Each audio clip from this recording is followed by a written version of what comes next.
Hello, welcome once again to Pale Blooms and Beyond. Thank you for joining us today. If you do like the programming you see here, the musicians and artists that I visit with, please be sure and hit the like button below and also subscribe to the channel. Dzal Martin is an English guitarist, singer, songwriter, and session musician. Early on, Dzal auditioned and got the job with the pop rock band The Equals, featuring Eddy Grant. He would play in the band from 1973 to 1975. In the late 70s, Dzal formed his own band, No Dice, and released a couple of albums. His guitar prowess can be heard playing on the Box of Frogs project, featuring Jeff Beck, Jimmy Page, Rory Gallagher, Steve Hackett, and Ian Drury. In 1985, he joined a reformed Equals band to tour internationally and stopped performing with the band just a couple of years ago. The year 2017 saw the release of Mr. Martin's solo album, Drawing Horses. And around that same time, he performed in the West End musical We Will Rock You, written by Ben Elton, around a collection of Queen songs. And my guest currently plays in the Joe Burt Experience and the Trembling Wilburys. A little interesting side note, Dzal is the diesel in the Eric Clapton song Peaches and Diesel from the Slowhand album. Well, welcome, Dzal. How do you do? Nice to meet you, Greg. Thank you for thank you for taking time out to visit. We'll go back a few years. I take it. Where were you born? I was born in Hertfordshire. It's just north of about 20 miles north of London, All right. and All then right. brought up in Hertford itself, which is the county town. Okay. Okay. Do you recall early on hearing music in the household? Oh yeah, yeah. What Do you were want me to expand or do you? Yeah, yeah. I mean, were either one of your parents musical at all, or was it just a And both really musical in that okay? my mother bought LPs, as did my father. My father was an architect, but he played the guitar and he Okay. liked the guitar. Okay. Okay. So And he you gave did. me and my brother the choice, and I was the one that said, yes, I'd like to learn. So you got that gene from your dad, probably. I certainly did, yes. Yeah. Well, how old were you when you started playing guitar or learning guitar? I was about seven. Okay. Okay. So I had to start on ukulele, which he had because our hands were too small. Okay. All right. I've heard that from many that I've Many of the interviewed. things, The ukulele, it was affordable, and it yeah. was yeah, the first thing that they learned to play before and then move on to the guitar. There's a Yeah. quick, sorry to interrupt, a quick story with the ukulele. I played Okay. it when I grew up, and it wasn't until about 10 years later I realized that the reason it had Martin on top of it was not because it was my dad's, it's 'cause it was a Martin ukulele. It was the brand. I really thought it says, oh, it must be a family heirloom. You're right. Oh, that's good. That's good. Well, you didn't have to. I mean, you could have told that story anyway, but you could have believed that. That's funny. Yeah. Well, can you remember one of the first singles or albums that you got yourself that you bought? I can remember the first single I bought, yes. Okay, what was that? It was FBI by the Shadows. Oh, okay. Oh, All right. All right. Yes, I've heard how influential that band was. oh, they really were, yeah. Most definitely. I preferred their solo material, not so much backing Cliff Richard, but the solo. The They're the band. ones I bought, Apache and FBI and all those classic singles. Yes, Right, right. Yeah, we had the Ventures. You guys had the Shadows. Yes. exactly. Yeah, I them too. Yeah, yeah, yeah. Well, uh, how about one of the first live shows that you attended, the concerts that you went to? Can you remember that? This is not too partially. The first time I ever saw someone playing a guitar, electric guitar live, was in a holiday camp when I was about 12. But the first band I ever saw, and I think this is amazing, this was the Small Faces. When Oh, I was did you? Did big you? little Small Faces, Stevie Marriott and everything. Yeah, Oh, yeah, what a band. What a band. they were. Yeah. And they were all the same heights too. Yeah, pretty much. Yeah. Yeah, they weren't no tall members. Hence small. Yeah. Yes, the name, right? Oh yes, Stevie Mary. Oh wow. What a talent. Sad his passing so young. Yeah. Yes. Well, what were some other early musical influences for you, bands and influences? Um, The first influence would have been the Shadows. My second record I bought was the Roy Orbison, Dream Baby. Oh yeah, Mm. yeah. and mostly the Shadows because of its electric guitar sound, this twangy sound I liked, and it had that. Depending how early we get, and that was around, and I listened to radio in England, and then my brother, oh, no, actually, I think I saw on TV first, on a TV show. It's the 1964 Folk Blues Festival, and I heard Lightning Hopkins, and I couldn't, my jaw dropped. Oh, is that right? Okay. Alan Walker, like I thought, what is that sound? I want to make that noise. Yeah, yes. Oh wow, what an influence there too as well. Well, what was was there a music scene around you as a teen? Not exactly. As a teen, 'cause I moved. My dad died when I was 14, and we moved up north of England, where my mother's family lived, and so that's when I was really my teenagership was up there, I guess. Um, and I lived at a town which is about 20 miles from Liverpool, and so I got in an amateur band when I was 15, I think it was, and there was a little scene in that town, a town called Chester, and we played youth clubs and that kind of thing. And until I joined a band in Liverpool itself, which was Okay. a lot of fun.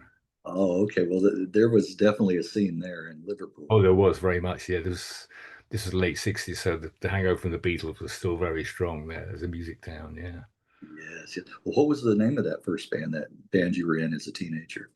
they were called St James Infirmary Blues Band. Oh, okay, They were okay. a soul band initially, and they Uh-huh. blues coming in. Don't let me ramble on about this stuff too much, but my No, brother, that's fine. That's fine. my older brother was at college. He came back one day, he says, a mate of mine's a sax player in a band in Liverpool, and they're going to do blues. You do blues, don't you? Yes, yes, I'm going to do. So I'll tell him. So Right. they were a soul band, and they wanted to get a guitar player. So I auditioned for them and started playing around the clubs of Liverpool in the Cavern, the original Cavern, and Oh, see. you got to play there. Wow. Yeah. Yeah, yeah. Yeah, but based on that song, St. James Infirmary, off of Yes, the. that's where the title came Yeah. from. Yeah. Yes, yes. Wow. Yes. That one's been around quite a while. Well, Yeah. how did you talk about leading up to how you came to join the Equals? That was not immediate. They were the first professional band. Uh, Okay. I could skim through it. This Oh, band yeah. We'll was talk about the bands before that. Yeah, the bands you were in. well, St. Infirmary was between the sort of I guess 16 and 18. I was working so much with this band in Liverpool. Every weekend, my friends were going to parties and that, and I was going off to Liverpool some of the do a gig. I never Right. saw my friends. Yeah. And then I went on to art school and was still in that band. And it did very well. And we slimmed down to a three-piece and decided we needed to go to London to be professional and take our career off. Did I want to go? And I just blindly thought, yeah, why not? I'll have a go. So we moved to London as a band in 1969. Yeah. And so skim through the story. We did about one gig, I think, in 6 months. We all had to get straight jobs just to keep alive. And then, unfortunately, there was a serious car crash that me and the drummer were in, and a fatal one, unfortunately. And we both had to take time out to recover. I went back to my mother's, and the bass player, had moved on to another band. He went to join Colosseum. Mark Clark, his name was, great player. And so I decided to go back to London when I'd recovered from this car crash and try and join another band. So through a friend, I got a connection to a sort of forming band with this songwriter, and started rehearsing, and then we formed this band. And we did some odd gigs, and the other guitar player was a guy called Phil Palmer, who was the nephew of Ray and Dave Davis from the Kings. Oh, yeah, yeah. So there was a connection, as you might guess. Very good player, Phil. He's done very well, Phil. Um, but we sort of gigged around and did a little short set of gigs supporting the Kings because of the connection. And at one stage, Ray was supposed to be managing us, but it wasn't really doing much. So that went on for, I guess, a year, 18 months. And we decided we weren't going anywhere. It was time to split up. And that's when the bass player actually the band said, he said, there's an advert in this music paper called The Melody Maker in England, and Yes. looking for a guitarist. Yeah. And I always remember it. Name guitar, name band, seek showman lead guitarist. So I Yeah. went down that audition and did it, and to my amazement, because I had hair down here then, so Right.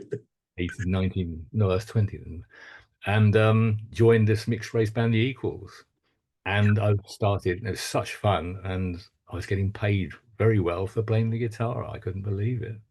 Yeah, you pass it. You pass the audition. Yeah, I yeah. did, yeah, yeah. That's fascinating hearing about that. And then I guess, well, was it around that? Yeah, probably around the same time, or no, it was earlier. The Foundations also mixed race. Yeah, We yeah. also we always got mixed up with them. There was I was gonna, yeah, yeah, Baby, wonder. now that I found you, I said, Yeah, no, baby, come back. That's The Equals. Now to find you as the Foundations. Yeah, you got okay. it. Yeah, yeah, that's right. That's But right. The Equals were the first ones, I think, really. The Okay. very first ones to sort of step out in that sort of light. And with Eddie's writing and of course, and Oh yeah. the energy. Well, well, that's yeah, interesting. You mentioned the Melody Maker too. I've heard so many times how that's how guys got Really? gigs. They, by looking through the Melody Maker. Like you said, Exactly. was Yeah. found bands looking for different musicians and things. Wow. Well, now talk about the Equals. As far as like, did you play some early? Well, you did play some interesting venues, including a Spanish bull ring. Yes. Look at that. That's the first time that's come up, playing in a bull ring. How Yeah, how was yeah. that? How was that? It was interesting. My we were it was like a 3 or 4 act bill out in Ibiza, and we were sporting Atomic Rooster, I think. But my abiding memory is that looking for a toilet, and there was one in the dressing room, so I went through this very dark sort of couple of walls and this outside. I thought I have to go outside, unfortunately. And I was there relieving myself. So suddenly I heard this snort. There's something pulling. I thought, Jesus, it was a bull. I There's had a to real run bull. back in, jumping out of here. Yeah. There's a bull. I could just see images of the band running from the bull. I could see Just myself in that. wrong turn. Well, wow, how interesting! How interesting! Yeah. Well, what were some other early live shows that stood out that you remember? With the Equals, it's the first time I say I've worked. I worked so hard, and I loved it. I don't think I'm exaggerating. It was on average 5 nights a week, every week. Is that right? And there was the kind of band who played varieties of kinds of gigs, from biker festivals to clubs to bull rings to whatever. And they were equally, if not bigger, successful in Germany. They'd had 10 top hits there. So we'd go to Germany quite a lot, sometimes 2 3 week tours. So I was always there for a lot in Germany, and occasional bits in Belgium, Holland, and Europe there. And that's why we were in Spain that time. That's the first time I'd been to Spain, because they had 2 weeks of gigs in Spain. So there were so many gigs. I was just enjoying the life of being a professional musician and playing with these great guys in a band I really enjoyed, and getting paid for it. I thought, this is the stuff. Yeah, there you go. Yeah, it sounds like there's a really good chemistry in the band too. Yeah, I hope so. I think so. I like them very much. They became firm friends, and I mean, you have dramas like any band does. It's like a marriage, I would imagine. But right. but, It is. but we It is. but It we is. go back and we have a lot of history, and I love them there. It was good, yeah. And as I say, it was just the fact that I was working all the time Yeah, yeah, and going to places and touring and traveling that I'd never done before. yeah. Well, what on what recordings do you appear? Um, not I didn't. They had a contract with this President Records, and they were fulfilling the contract by making a rock and roll album, which was just doing old rock and roll songs. And then the first time again I went to a proper studio was with the Equals. There's a legendary studio called Regent Sounds in London. It's in Denmark Street, and everyone recorded there. I found out the Stones made their album there. Everyone was recording in Regent Sound. It was, I think, an 8 track at that time. So I got hauled in to play a couple of songs there. And there's one track called "I Don't Want to Hang Up My Rock and Roll Shoes," which I found on YouTube, so you can find it there. It is there. And that's me on guitar, and I have to say I'm quite proud of it. I was my Peter Yeah, Green phrase then. you should be. Yes, yes, definitely. It goes Yeah, down in posterity there. yeah. That's well. You said you were there a couple of years. Mhm. Uh, why did you depart the band? Why did you what circumstance? Uh, that's the way No Dice developed. I'd stayed friends with the bass player from No Dice. Okay. I mean, from this band before March Hare, the one with Phil Okay. Palmer. And we both had a like for the Rolling Stones and the Faces, that sort of music. And I remember coming back from somewhere and he said, "Guess what? I found this singer and he's just like Rod Stewart." I said, "Get out." Oh, There you, is. yeah, that was my comment. That, yeah, coming up, that was my comment. Yeah, Yeah. yes, Um, yeah, I yeah. said, so I met him. I can't be exact at things. And I thought, God, he does. He does. He's a great singer. This was Peaches, or Peaches and Diesel, of course. The nickname came later, but this was Roger is his name. And so, as a sort of side project, we started getting together and writing songs, and the idea of forming a band was coming up. It was what we wanted to do, and I was fighting between being in this successful band and earning money sort of thing, and working, and being dragged out of that cocoon of safety to try and risk it again with a new band. Which eventually happened. I thought I better try and commit myself, and off I went. I left the Equals again. Amicably, I warned them. They were not happy to see me go, but they were understood, and so I left them and to start No Dice. Okay. You that's interesting because that was my impression, Rod Stewart. When I hear the vocals Good. and the faces you mentioned, yeah, and that Yeah. sound from the faces. So it's good that I'm not too far off base and Oh no, you in couldn't be. what I was hearing. Well, uh, what year was it that you co-founded No Dice? What year was that? It started. That's not officially, but about the end of 1975, um, drifting into early 76. Um, Again, this was we'd found the publishers who liked the songs and were starting to manage us, and then and they connected us with DJM Records, which is Dick James Music, the Beatles publisher, Oh, right, right. and we signed a recording contract of some sort. And started again doing demos in their studios and recording tracks. And I think we had one single out with them, called "I Need Someone." I can stop me if I'm rambling on about the story, but No, that's what I enjoy, and I know the viewers do too. They oh, enjoy great. they Okay. enjoy stories. Yeah, yeah. So So we found a drummer called Chris Wiles. He was our drummer, so we had a four-piece band initially, and we started going to these studios and putting these songs down and getting excited about it. And it seemed not much was happening with these songs, and they seemed to be concentrating on another act who was their go-to big act, whatever. And we weren't getting much attention, and nothing was happening.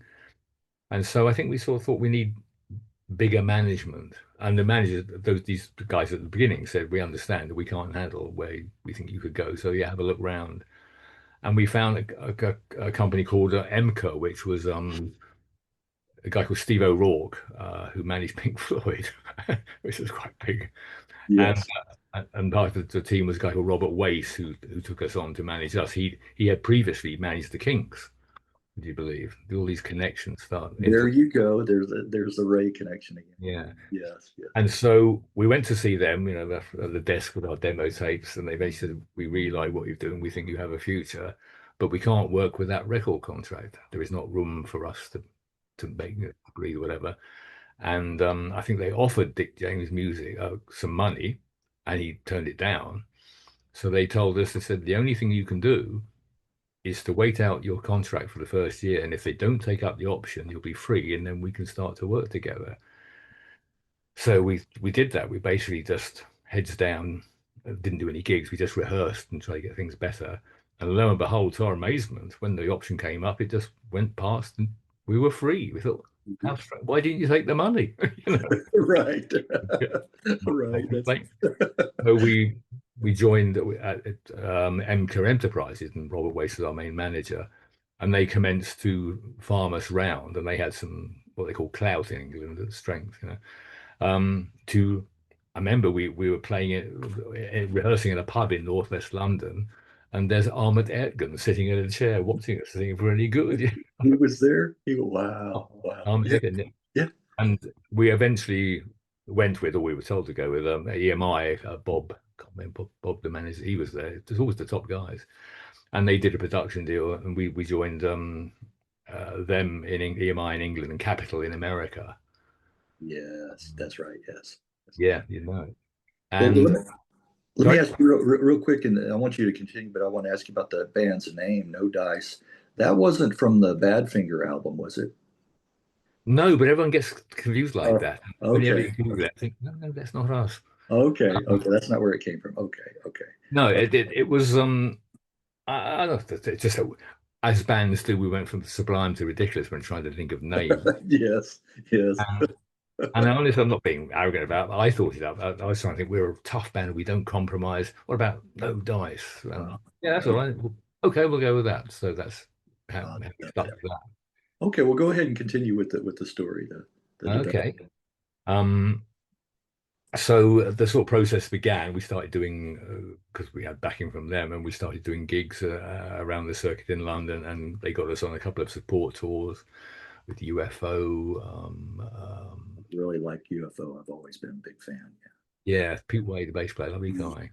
Yes. I can't remember who we took odds and ends with other people. Eddie and the Hot Rods. I mean, we toured with It's Eddie. the Hot Rods. Yes. Yes. Um, so yeah, and then went into to make the first album as well, and they found this producer. My memory is American guy, great guy. Because he produced Robert Palmer and Little Feat and things like that. Oh, He seemed to understand us, and he was great. So we started the first album. I know Phil Brown was the engineer. I can't think. It'll come to me, his name. that's all Get right. on the album if he needs. That's right. That's right. Well, right. I wanted to mention a few tracks that I like off of that first one, the self-titled. Uh, Yeah. I like your guitar in "Fooling." Oh, thank you. Yes, yes, nice. Not so many people pull that track out, but I love because that was obviously by Free, the idea of a Yeah, drum beat and yeah. riffs and that. I can hear that influence there. Yes, Yeah. and then "So Why I" is a nice track. Yeah, Oh, thanks. Yeah, that's it's a lovely sort of folky way to play because I'm not just nailed down to rock guitar. I just like to play nice guitar. I think was for the song, you know. oh, Thanks. there's Yeah. some nice variety on the album too.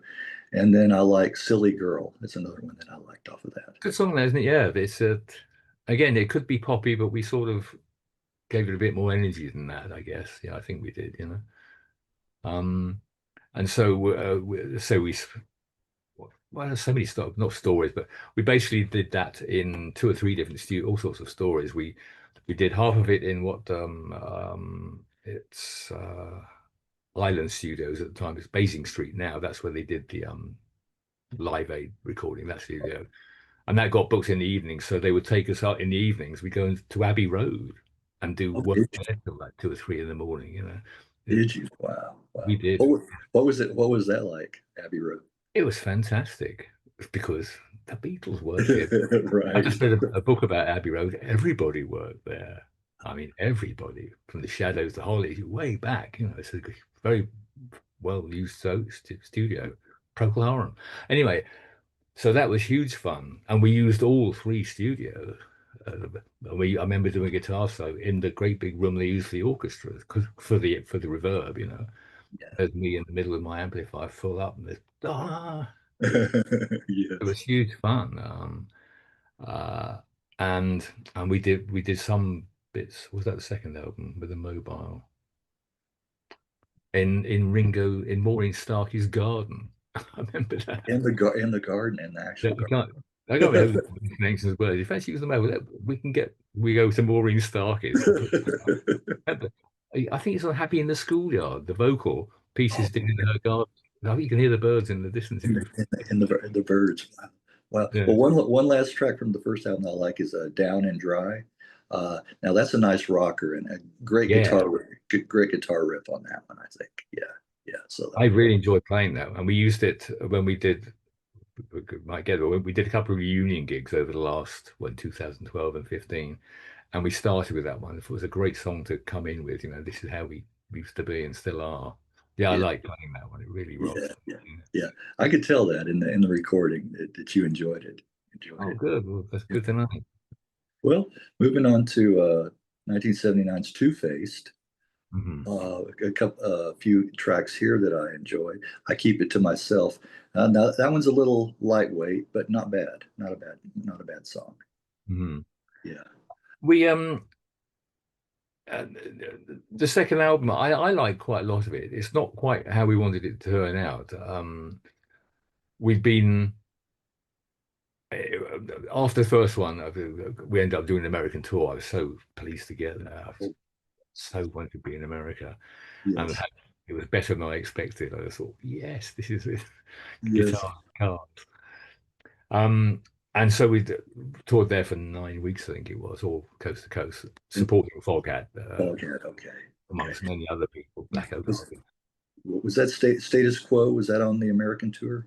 No, that was a month before we went to America. That was in Europe. We supported them. Yeah, we did a month in Europe, around everywhere in Europe, Germany, uh, Holland, everywhere. And then when that finished, within about a couple of weeks, we were off to America, Okay. and had a great time. And the legend was that John, I can't remember, from Capitol, really wanted to produce us. Yeah, well, John Carter. Okay, John. Yes. Yes. Yes. Yeah, I Yes. think it's Carter. Love you Yes. guys. We did some demos with him in Wally Hyder's, I think, somewhere I think it was in LA, or it would have been in LA. And we did these demo 3 songs in the middle of the tour, and it sounded great. And he said, I'll do anything to record you guys. We thought, great. And so we started planning to do the second album. And then about 3/4 through the tour, we got the message, oh, he's busy now. He's going to do some other big band, Magic Lick on harmonica. Jay Giles. Jay Is the Giles. right answer? Yeah, Yes. there you Yes. go. You got the song. So yeah, Jay Giles. Right. Right. He went off to do them. Right. Okay. So because of Robert, our manager, had to manage a band called Sailor, who were big in England, Britain, Okay. for sure, Europe, and their producer Rupert Holmes, who was living in America, I think then, but he was English. Uh, he said, "I'll see if he's interested," which he was, and so he was roped in to produce the second album. And a great guy and a great musician, and he did, and we did that album. And all due respect to Rupert, he was a lovely guy and very knowledgeable and all that sort of thing. We felt maybe he wasn't rock and roll enough for what we wanted to sound like. Yeah. We ended up, when he'd done a mix, we said, no, it's not what. No, we ended Yeah. up going over Yeah. New York and we remix it and whatever. So that's how we did that album. We, we, you can hear that. Yeah, it's a little, like I said, his influence. You can hear it on that album. But a couple other tracks that if if you had nothing, I really Yeah, like that one. It's almost like a gospel song. I like that. you got it. Yeah, See, yeah, it is great. yeah. Yes, it is, isn't it? Yes, yes. We I were can, playing that. No, I can't tell you at the moment. We were just playing that recently. Just thought, oh, oh, this is yeah. yeah, I can yeah, hear that being sung in church. I definitely can. Yeah. yeah, yeah. And then Yes, and yeah, then you're right. I like the guitar groove in Bad Boys. I like Thank you. We're going to get on well, Greg, because I loved that. When we that. did the reunion, they said Yeah. mostly we were doing tracks off the first album because Chris, the drummer, wasn't on the second album. Right. But I really want to do this Bad Boys because that rocks. Right. I'll do Right. it if you want. Yeah. So, Yeah. and Right. we did it live. You can find it on YouTube again on the reunion gigs. And yeah, I love playing that. Yeah. Yeah. Did that song go down well live? It did, yeah. It's near the end, sort of thing, yeah. Yeah. Yes. We did Yes. that one. Well, mentioning some of the, you talked about some of the live shows and bands you supported. Uh, in during the '80s, you did some session work with a variety of bands and musicians. Yeah, Yeah, yeah. leading up before even before Box of Frogs, you were Yes, I got into. It's always a story. Session work, peculiarly. I with No Dice, we toured with the Tom Robinson band, who were great, and we got on very well. And Danny was a great guitar player, a good friend. And anyway, that finished, and No Dice, we got dropped because this is the sort of our downfall. In a way, we weren't fashionable. Punk music came in and just, as I always say, sunk by punk.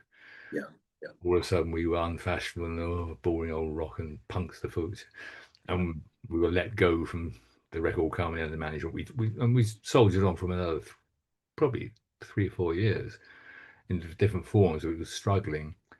So where was I going with that? Anyway, so yeah, after that, I hadn't thought of doing sessions, but Tom rang me up once out of the blue saying, "Are you doing anything this afternoon, Diesel?" I said, "No, why?" He says, "Well, I'm producing a friend of mine, his playing, and Danny, who's going to play guitar on it, has locked himself in a wardrobe and won't come out. Could you come Is down?" that right? Yeah, Really? that's like psychosis, Danny. He's a lovely guy. Could you come down and play guitar? I said, yeah, I'll have a go. So I went down to this studio and did so.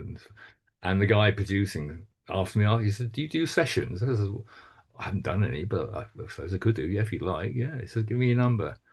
And they called me up about a month later, and that's how I started my session career.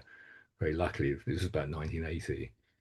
And I worked for that studio a lot. I did a lot of things there.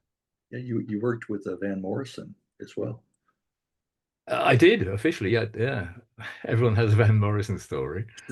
Um, that was again because I started doing sessions, and I had to obviously learn the ropes. I didn't read at all initially. I remember there's more stories. When I first went down to the first session they invited me on, it was a concept album called The Passion. It's about Christian album, and Simon Phillips was the drummer on it. This I was only overdubbing. I never met him, but they were serious players. And the MD just came out with some music and said, right, Diesel, you coming at bar 84? I said, whoa, whoa, whoa, I don't understand that. I don't know that. If you just hum the tune you want, count me in, I can do it that way. And they were great. They said, okay, we'll do that. So headphones on, and off we went. And that's how I started doing sessions, and I started learning about music charts and things like that. And so where was I going with that? So what was your question? It was about the sessions, wasn't it? Yeah, Van Morrison. Yeah, so I started to get asked to do other sessions. I did one session, something with Nick Kershaw, I think, and Yes, whatever. yes. Bass player and the drummer swapped numbers, and the bass player rang me up about 2 weeks later. So, oh, Diesel, fancy playing with Van Morrison? I said, very funny. What do you want? He said, no. I said, what, how, why? Yeah. He said, no, just this. At this rehearsal studio. It's 2 days, good money. I said, okay. So I did. I knew the drummer as well, a different drummer. So I turned up there and didn't know what we were rehearsing for or what we were rehearsing. And there was Van Morrison, a bit taciturn, but not unpleasant, Oh, hello. So we get in, set up, and he just starts playing the piano. And we sort of look around and sort of start playing along. It's an A minor. And basically, that's what we did all day. He didn't say much. Occasionally, he'd say, no, no, it's a G there. And that was all that happened. Then we got finished at 6. Thank you very much. Turned up next day. He was playing a bit more guitar. We played bits and bobs. Same thing. Thank you again. Didn't record it. Didn't ask him. I thought, am I auditioning? What am I doing? Yeah, right. And all I heard was like the office paid. Yeah, money's checked in the post, and that was it. I guess he was just trying out songs, and had the luxury he could call in musicians and try it. And just try them out. Wow. Well, another one I want to hear about is Nazareth. Oh yeah. One of Um, band I've always followed. I've always Scottish band. Yeah, yeah. yeah. Story with every. Um, I because I started getting into sessions and I joined an agency. A friend of mine called Diane. She was great. She used to work for EMI, but she had a session agency, and she called me up okay, with occasional gigs, obviously, or jobs, or it could be TV shows or a gig or whatever. And she rang up and just said Nazareth are doing an album, and they want some more 80s style guitar on it. Could you do the session? I said, yeah, sure. If that's what they want, sure. So it was outside London, so I drove down there, bit nervous, because it's Nazareth. Anyway, I get to the studio, and it was just about dinner time, and the bass player, I can't remember his name, answered the door. Pete, was it? I think it was Pete. Really feeling slightly drunk, Oh, D-Lick, come on in, man. It's like I've come to a party. I was clutching my guitar. And they're very friendly and hospitable, and Dan, Kathy, lovely guy. Oh, yes. Yeah. Sad his passing. Yes, Yeah, yes, very. yes. So after about half an hour, so let's go in the studio. And again, it was an American producer whose name I've forgotten again, but it's on the album, Snakes and Ladders, wasn't it? And I commenced to play on the tracks he asked me to. I think I Yeah. played on two or three tracks. Um, I felt a bit guilty because as I walked in the studio, Manny, there's about 20 or 30 lovely guitars, obviously Yeah. doing his job. Sorry. But and I did it.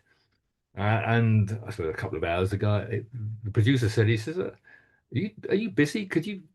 I could use you more. I said, I guess so. I said, I haven't got any spare socks. I got socks.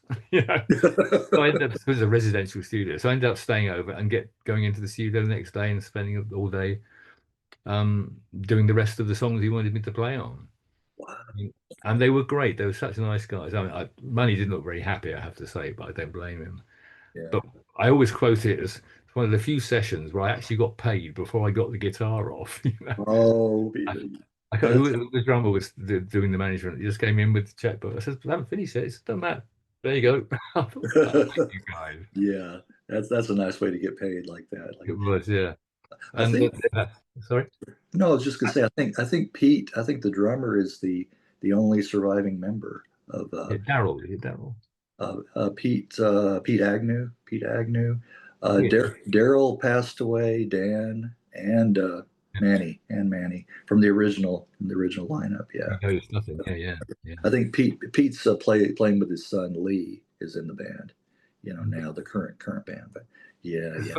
I listened to it actually. Funny enough, I dug it out about 2, 3 months ago. Did you? I Did you? surprised how good it sounded. I Yeah, don't know if it's just my playing, but the production. I thought this was a good album. yeah, yeah. Yeah. Nice production on that. And then one more I have to hear about Del Shannon. Yeah. You've got your stuff, haven't you? I do a Playing little for bit. any of this, I'm okay about another hour because I've got a gig tonight. That's all I'm worried about. So, Okay. Oh no, we won't go that long. We won't go that long. But okay, I'm yeah, happy. yeah. Del Shannon, same thing. Let me think. I was with a band which was actually a forerunner of Right Said Fred. They Is were that right? Is that right? they were called a different band, different sort of music at the time. But their manager, a woman looking after them, she rang me up. I said, uh, Del Shannon and Ricky Nelson are coming over. They're doing a couple of TV shows, and we need a band. They wonder if could you MD it? Yeah, yeah. Well, they're ready. I've never done that before, but I thought, yeah, I'll try and do that. I thought I'll get some players together and learn the songs. So they gave us what songs they were, only two or three songs. And I found a bass player and keyboard player who wanted to play that solo on Runaway, of course, and he could do it. I always remember got into a rehearsal studio, and these guys were coming down to see us, and Ricky Nelson turned up first, and we'd learnt his song. I can't remember which one it was. But I know she came in with a guy, and they seemed to be sort of whispering in the corner. And then this girl came over and says, "Unfortunately, Ricky's brought his own guitar player, and he wants to use him, so you guys don't need you for that." I said, "Well, all right." And then about half an hour later, Del Shannon turned up. Great guy, cigar, Hi guys. Now we religiously listened to the record, Runaway. Christ, they do in B flat minor. Okay, that's what we have to do. It's not so easy to play, and learned it like that. And he sort of counted us in, and went, "Duh," and of course it sounded horribly out of tune. He said, "Oh, whoa." I said, "It's a problem." "Well, what is?" I said, "B flat minor." He says, "No, no, man, I do it in A minor." I said, "Really?" He Different said, "Oh, key. yeah, we sped the record up." I Yeah. said, Oh, "I didn't okay. know that." Yeah, So I it didn't. was I didn't fine. either. I didn't either. Yeah. That's funny. And so we did. We went up to Newcastle. I think we must have played it live. Yeah, we played it live. He was fine to work with. He's a nice guy. Yeah, Nice guy. I'm very sad that he. Yeah. Now, Rick Nelson, that's another. See, talk about connections. I just talked to a guy recently. He was a drummer, played on the Stone Canyon band. Rick Oh Nelson's yeah. backing band. In the Oh, late '70s too. So how interesting. I find the more of these I do, the more connections I find like that. Now, yeah. now, talk about Box of Frogs. Yeah. Well, Box of Rocks. That was again huge fun. I'm lucky I get to do fun things with fun people. Yes. Yes. Yes. The connection. I think it was a girlfriend. It was a journalist for an English magazine, and she knew John Fiddler. Oh yeah, and because she was. sorry, go a bit sideways here. She was renting a room in Morgan Fisher's house, and this was, so, what the Hooper connections, and John knew them and whatever. Yeah. So she said, "I don't go see John Fiddler. You want to come with me?" I said, "Yeah." So I met John Fiddler, and he's a real nice guy. And Have you seen my interview with John Fiddler? Sorry? Have you seen my interview with John Fiddler? Oh no, I haven't. I think I bet I saw it in your list because I thought Okay. Well, I remember him doing it, but I didn't know it was yeah, you. yeah. Well, I can send you the link so you don't have to scroll. When we're done, I can send you the link. Okay, that'd be great, Greg. Yeah, Well, go ahead. Go ahead. Go ahead. that's how I met him. That's the way and of course, as I get grayer, my memory gets grayer. Uh, but for some reason, he told me, and God bless John, because they had another session guy who won't name, who was very good in the frame for doing it. And John said, "No, no, I want Diesel. I think you should use this guy Diesel. He's more the attitude for this, the Yardbirds idea, and that sort of thing." And so they agreed, and John called me in, and I got called in to do the first album. And of course, I always remember the story because it was basically we said we were doing 5 songs. We got 5 songs demoed, and we want to get Jeff Beck on it. That connection, the whole yard. We're not the Yardbirds, but it's the same lineup, but of course a different name.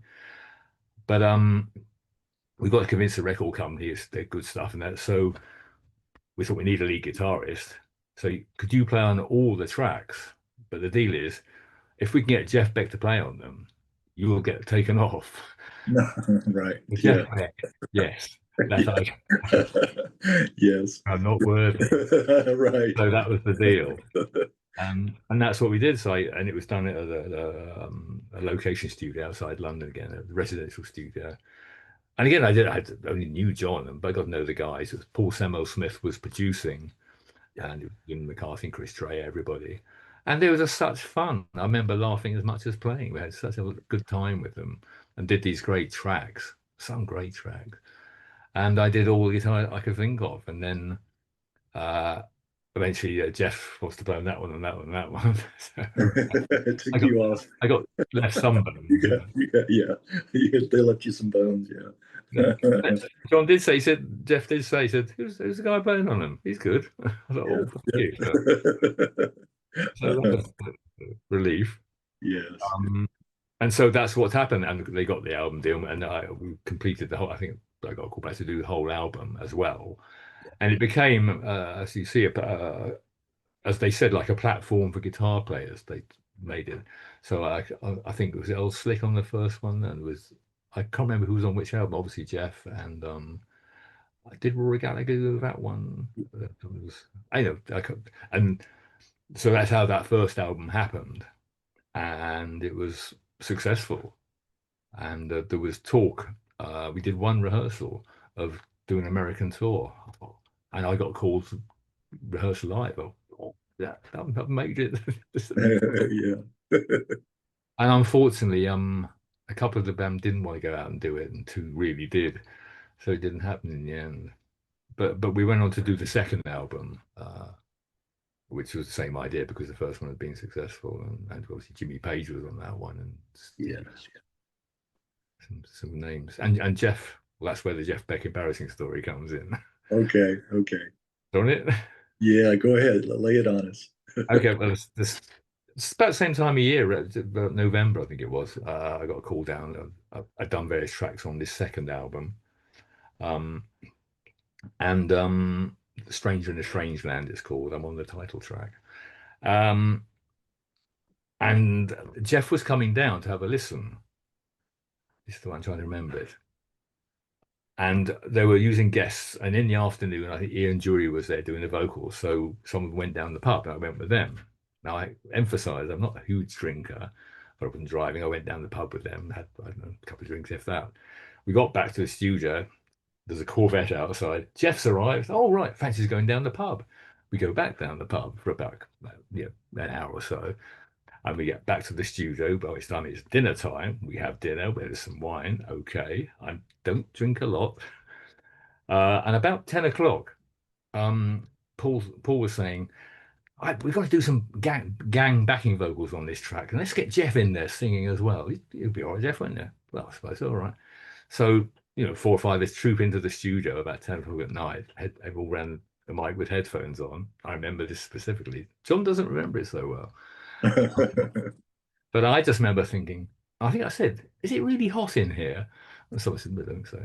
And I just like the TV, I went, ugh, and I passed out. I've never passed out. I just passed out Yeah. and woke up to Jeff Beck leaning over me saying, "Are you all right, Diesel? I thought we were doing a laugh." I said, no. They sort of said, you better go to bed. You're not very well. I really wasn't that drunk.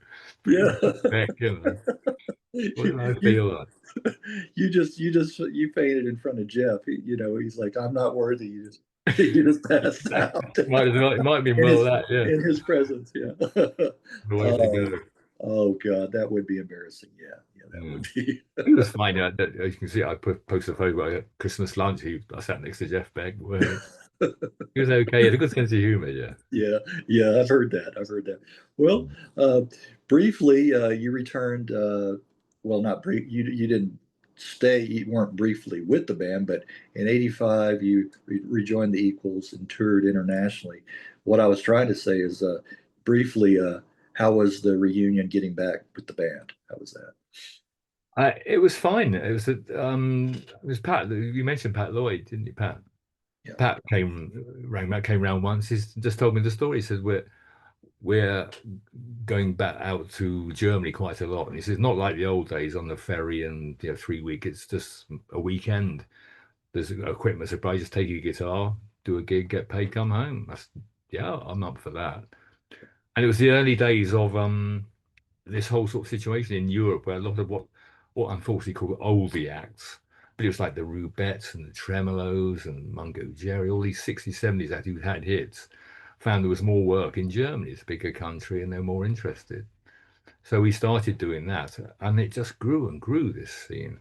It got to the stage within a couple of years where I was almost not every week, but every couple of weeks, I was on the plane going to Germany, 9 times out of 10, or Belgium, or obscure places like Bahrain, or Finland, or Iceland. Um, and we just, again, working all the time because it was, and sort of, maybe 4 or 5 act bills.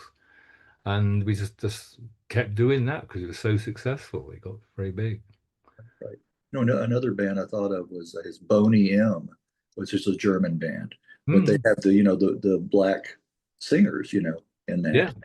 as well. So they had an affinity for that type, music, Yeah, I remember that we did a place called the Waldbühne in Berlin with them. Yeah. Yeah, Like, okay, okay. like I thought you 20,000. might you might have run across them. I thought so. Who? Well, I said I thought you might have run across Yeah. the band. Yes, yes. Well, Oh, fast forwarding to 2002, you got to play with Terry Reid, aka Super Lungs. I hope you're going to mention him. Yeah. Oh, yeah. That Yeah, was a real what an experience. Yeah, a milestone for me. Yeah. yeah, And again, that happened because of my best friend at the moment. But he's the only person I know who has exactly the same musical taste. We love the same stuff, and we started writing and demoing stuff together. yeah, And just through him and a friend of his who also knew Terry, they were at school together. They called up and said, Terry's coming over and he hasn't got a guitar player, so we recommended you. Do you want to go and have a play with him? I said, yes. It was very peculiar. I went to somebody's flat, it seemed, in the East End, and Terry was just there, sort of showing out his guitar, and hello, very friendly, and I just jammed along. And then after about an hour, I said, I'll see you rehearsal tomorrow. I said, yeah, okay. So I did. Turned out to be one rehearsal. This was with Lee Miles, his original bass player, and Terry, and the percussionist called Bosco. And we did this thing called the Womad Festival, and there were 2 shows to do. And I remember the first one, I it was that sort of dream stuff. I thought, I can't believe I used to listen to his album all the time. And I'm in his band. He's there. I'm in his right, band. right, right, Surreal. right. It was great. Yeah. Yeah, I hear that too. Like your idol or somebody, how surreal that must be. Think you're actually working with them. Yeah. And earlier on, you thought that'll never happen. But yeah, I'm devastated. I didn't hear this. I missed his passing, You Terry. did it. Yeah, Yeah. just August the 4th, just Yeah. recently. The I three didn't, foot. I It missed it. was I a real missed it. surprise. Yeah. Yeah, I was. I Hold Yeah, on. no, I was going to say that's somebody I'd really like to talk to, and then I looked him up, and he's gone. Yeah, Yeah. yeah. It Wow, was I didn't hear that. I did not hear that. Okay. it was a surprise, Greg, because I was going to be working with him at the end of this year. He was doing another tour in Britain, Yeah, and I had the dates and everything in. But his wife contacted me and just said, "Looks like we're going to have to. Terry's not well. He just hadn't recovered as well as you thought he was going to be, and we're going to have to postpone till next year." I said, "Okay." And that's when I found out. I knew he'd had serious heart problems a couple of years before because I've been working with him. yeah, And she said, and he's got cancer. I said, I didn't know that. I didn't know he had cancer, yeah. lung cancer. And knowing, in all the biggest respect you can think of, knowing Terry's earlier life and how he's Right. lived, I think it's optimistic to think next year. There's got a lot of recovering to do. So I was a bit sort of pessimistic about it. I hope so. Yeah, And then within 10 days, I got the call that he died. yeah. That's I, far too soon. I usually hear about these. I go on Facebook or I see the postings on there, and normally I'll see, if somebody rock musician passes, I'll see something. Mm. I didn't I didn't see anything about Terry. Strange because Yeah, yeah, I didn't know how cultish he was or how popular he yeah, was. yeah, To my amazement, so many people were posting lots of stuff. I'm yeah, glad they did, of course. Obviously, yeah. Robert Plant and Graham I guess, Nash. right. Well, I guess the circle I run around with didn't was oblivious to it or whatever. Yeah. Well, how's Dave Edmunds? Speaking of that, have you heard? He's okay, apparently. Yeah. Uh, Okay. Yeah. Again, I Yeah. jumped in on that bit soon, but his wife had sort of packed it. His heart stopped. I thought, well, not Dave Edmunds. Yeah. But it turns out that's what did happen. But he got brought round and he's okay and he's recovering and he's going to be okay apparently, which is good news. Yeah. Heard the very latest. I hadn't heard about that. Well, yeah, you would work. Terry would play on your Drawing Horses album. You know. I was so Yeah. proud he did that. Yeah. I, Yeah. I asked his manager first. I said, He said, "Yeah, he gave me a good mood. He'll be all right."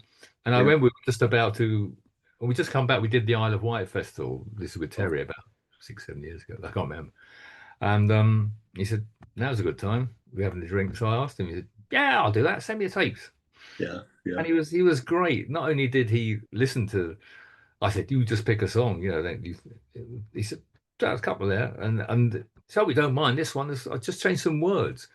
I thought, "You did, and I like them, yeah." So Yeah. he sort of co-wrote one.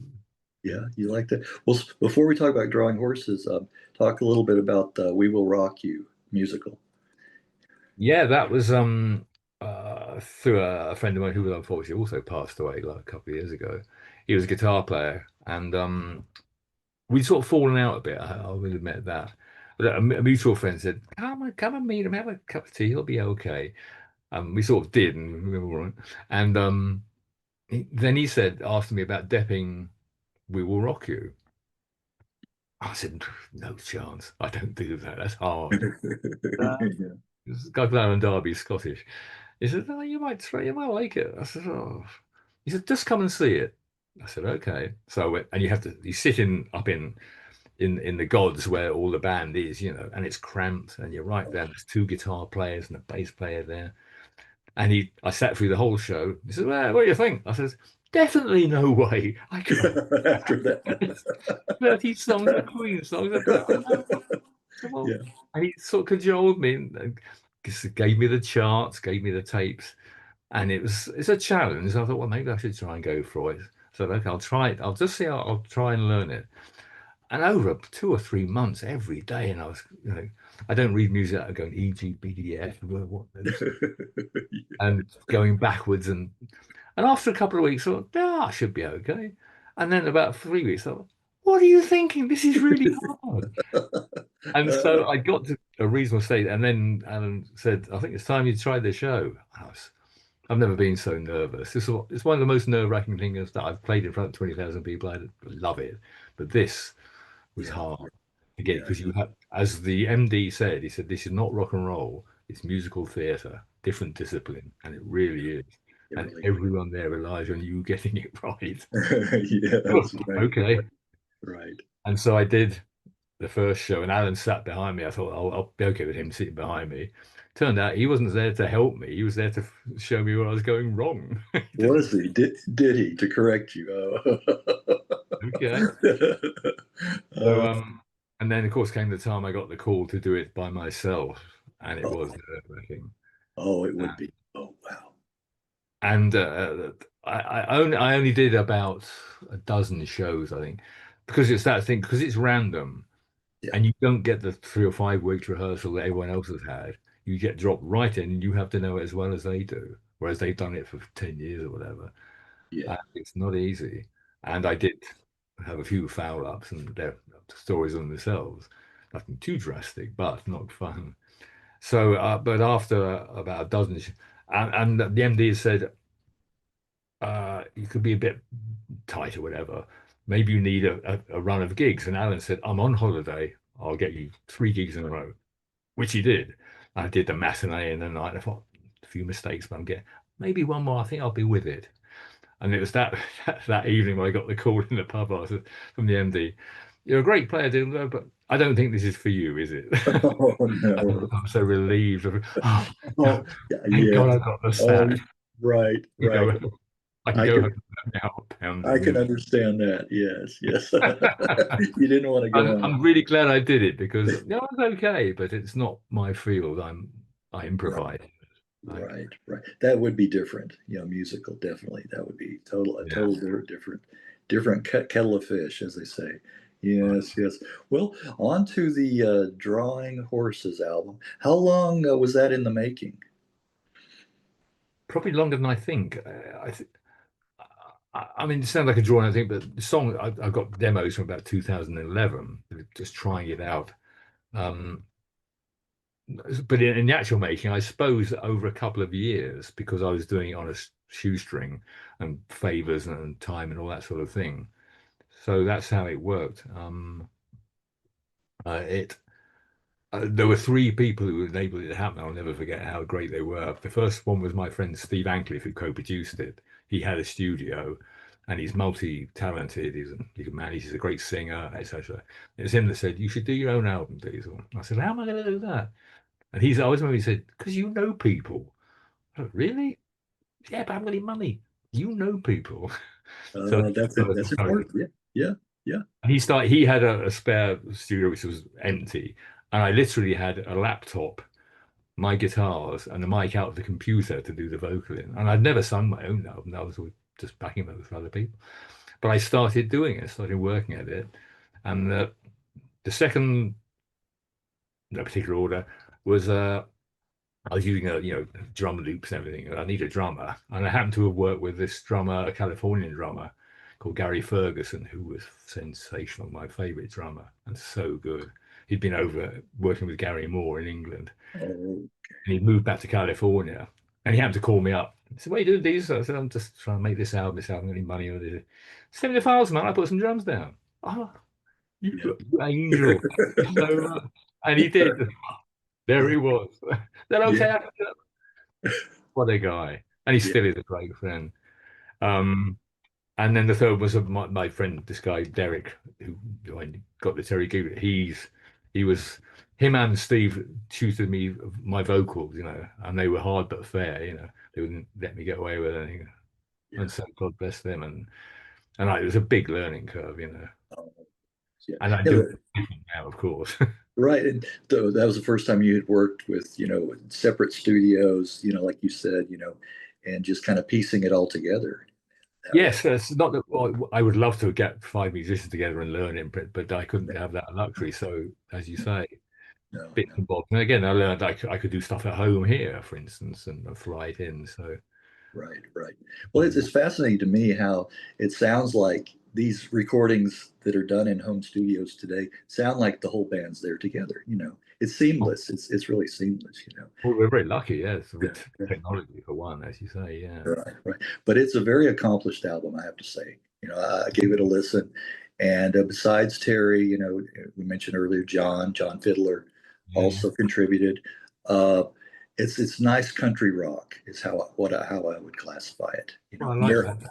yeah, Americana country rock. Uh, Yeah. the one who got away is the top pick for me. You know, Oh, yeah, thank you. That I yeah, was so pleased with that because that cropped up during the making of it. It just came to me as I wasn't written for the album. I was just that suddenly I had that. Oh, oh, I've got words, and I love that song. Thank you. yes. Your vocals are very strong too, I have to say. You know, surprised that you didn't find that out earlier in your career or had a chance to. You know, Well, yeah, right. yeah, I never thought of myself as a singer because I didn't sound like Paul Rodgers or Bonnie Uh, Raitt. right. But Well, now scared is another one. Nothing's ever gained by being afraid to lose. I love that line. oh, thank you. This Yeah, is nice, Greg. yes. I thought Well, it was getting through. Yeah. yeah. Well, it is about that. You know, you got to take a chance. You know, yeah, you have Mm. to. You know, and then drive. Nice addition of the mandolin on that Oh, one. thank I you. like. Yeah, It's yeah. good you listen to it, Greg. Yes, it is. It's a very nice album, you know. Uh, House for Sale, bittersweet and beautiful track. I was really pleased with that.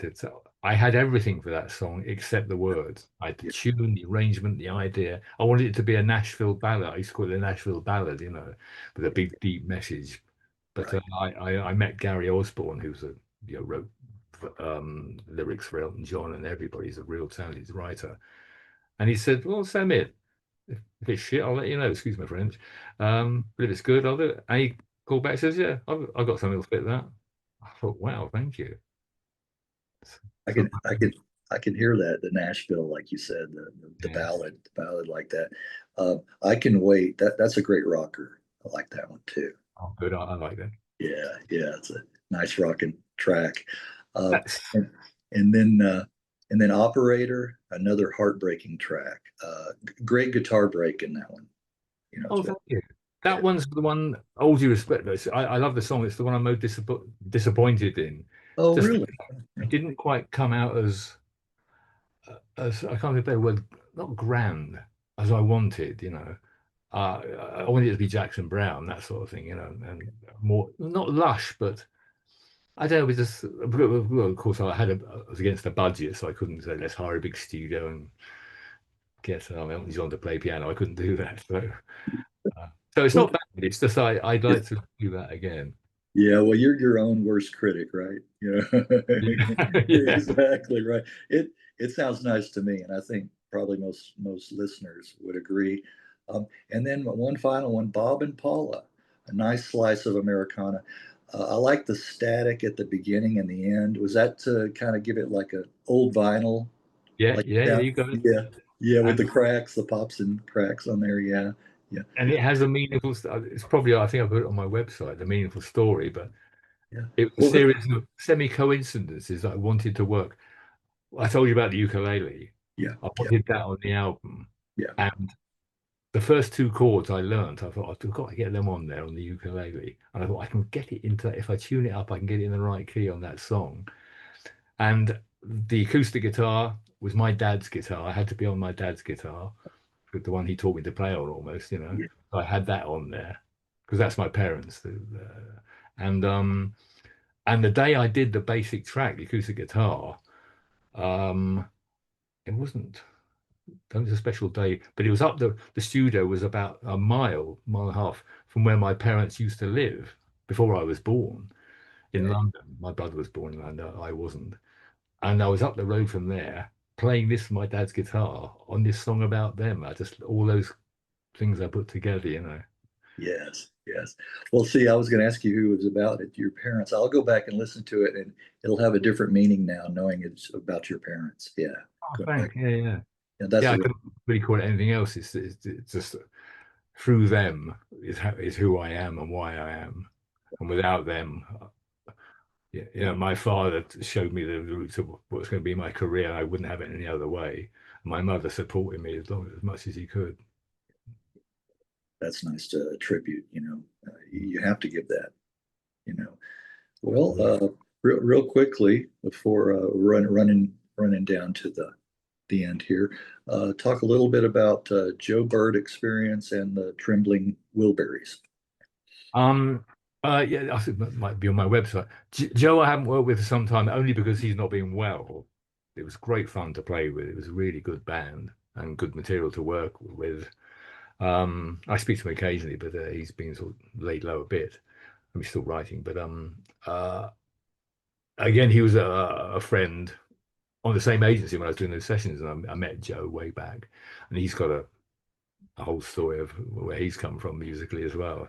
He's just a good guy and good players, and we started doing gigs and ended up doing a couple of his albums as well, recording with people I liked, and there's a real family feel about it. I really liked them, and we all got along very well. And I liked the material.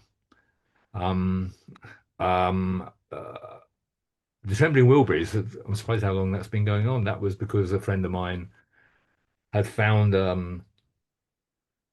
don't know which way round it was. I think it was he met this guy called Glenn, funnily enough, who I tell you not was the image of George Harrison. You could Oh, not find okay. anyone who looked more like him. Is If you, that right? and then he says, he looks just, and he could sing and play, and Uh-huh. he wasn't from Liverpool at all. But he did the accent, and he thought, well, I know this other guy. This is a friend of mine, Dave, the singer, who sounds like Roy Orbison. Wait a minute, Orbison? The Oh, Wilburys. We should. So he pulled people together and said, "You want to play guitar?" I said, "Yeah, I'll have a go." Yeah, because they're good songs to play. I didn't know them that well. yes. It's a great catalogue of stuff to play, and I have to be five or six different guitar players, but I like that. Yeah, yeah. So and then unfortunately Glenn had to retire from the band because of family problems. But we just kept it going and finding different George Harrisons, and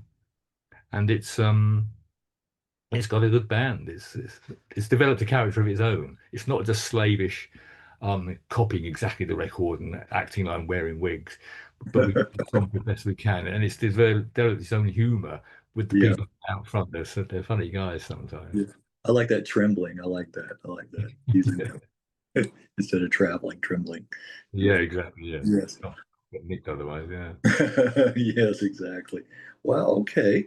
Well, Diesel, can you think of anything else that you'd like to add in closing, or we might No, have you covered it very well. okay. Then, I mean, I was going to say there's a band called the Looters I play with a lot. So I'll just give them a plug, but because that's who I'm playing with tonight, and Oh, okay, okay. but that's a sort of covers 70s rock type band or rock soul, but always good players though, with great players. The Okay. 18. Um, I don't know. No, I think I'm carrying on writing and I find that equally as interesting as playing now. I love playing, but I like I've learned it's the creating that I like. Even in my playing, it's creating rather than just playing really fast. It's making music is what I like. Is there a new album in the works? Um, I wish there were, but logistics they used to make an album these days is even harder. There's a couple of tracks I've been working with John Fiddler. I did about three of his albums recently, played on his albums, sort of quid pro quo, and I've been recording some stuff of mine over at John's. I'm trying to get that in out of the ether and onto the tape sort of thing. Or I've done some recording. So I don't have an album, Glenn, but maybe some tracks. I'd like to. I'd love to. I'm in the middle of a thing right with my friend Derek, which is so un-me, but I love it. It's a samba track, an instrumental, Oh, is sounds that like right? Okay. Gypsy Kings. Okay. That It sounds good. Yeah, is yeah, a good one. yeah. Yeah. Well, But that's well, that. Yeah. well, so what you go on in just a little bit. You said you got to get out there and get to play. Yeah, I've just got to drive up to north of North London to do a gig tonight. Okay, okay. Well, I hope it goes well. And I'm going to mention. I'm going to write to John too, and I'll send him a copy of this once I get it edited, so Okay. he can catch it. And then And then I'll thank you. We'll I'll remember. also send you that too, the link, so you don't have to scroll Great, thanks, man. Yeah. on his. Yeah.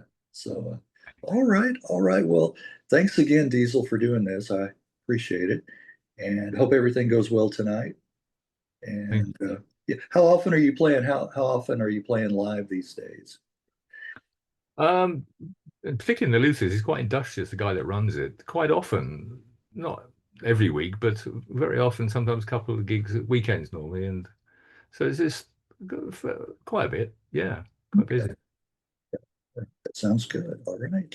Well, And thank you very much, Glenn. I'm well researched. I like the book. well, yeah. Well, like I said, I try to do a little bit. I don't like to just go into it blind. I don't I believe like to know a little bit.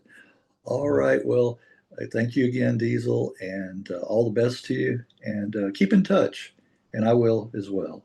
Okay, I'll try and do that. Yeah. Yeah, let me know any Okay.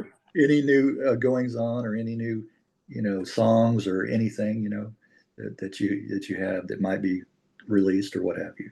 So Oh, that'd be great, Glenn. Yeah. yeah, Through your email address, I guess yeah, that's. yes, exactly. All right.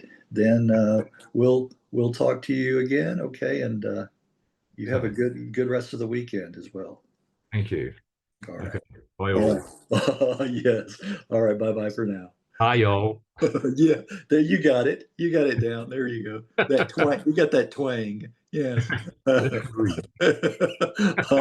all right, Diesel. All Okay, the best bye, to Glenn. you. Pleasure.